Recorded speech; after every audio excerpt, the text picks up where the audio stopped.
Police came down hard on some 8,000 people taking part in a protest march from Masjid Negara to Istana Negara in Kuala Lumpur this afternoon. They cordoned off the road leading to the palace, firing rounds of tear gas at the crowd as they approached the palace. The march was organised by a coalition against the teaching of science and maths in English.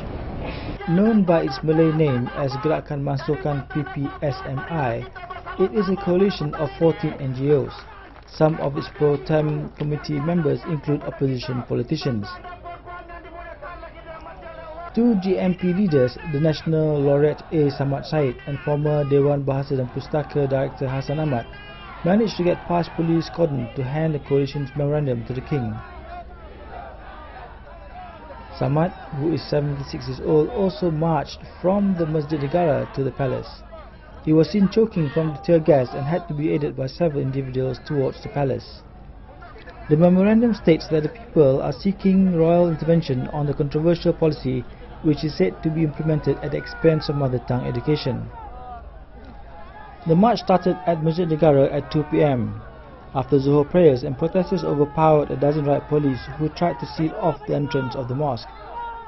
Many protesters were donning t-shirts with the words 152 in reference to Article 152 of the Federal Constitution, which states that Bahasa Melayu is the national language. The crowd chanted a safe mother tongue and abolish PPSMI. At 2:40 p.m, the first round of tear gas was fired from the intersection between Jalan Syed Putra and Jalan Mahameru, a stone's throw away from the palace, which was guarded by a dozen riot police and 2 water cannons. A handful of protesters reacted by charging at the riot police, who fired the projectiles. Eyewitness reports of at least one riot policeman being injured while his shield was smashed to bits. This was followed by several dozen volleys of tear gas fired on the protesters scattered throughout the vicinity. Motorists trapped in the traffic gridlock were seen choking in their vehicles. At 3:15 p.m, several hundred protesters retreated to the National Mosque, where more tear gas were fired. Chemical-laced water cannons were also used against them. Several arrests were made, though the actual number cannot be ascertained at time of report.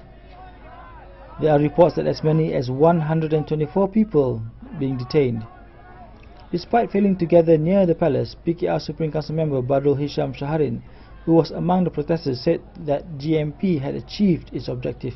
The teaching of science and maths in English was controversially implemented in 2003 by the then Prime Minister Dr. Mahathir Mohamad. Many linguists and teachers have complained that the new policy was flawed and was especially detrimental to rural students who have limited grasp of English.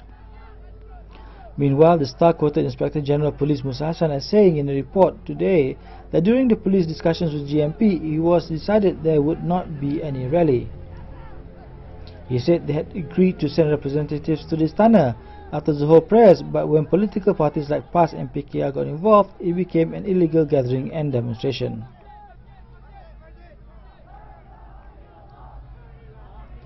We have no choice but to use tear gas to disperse the crowd who refused to listen to police warnings, he said.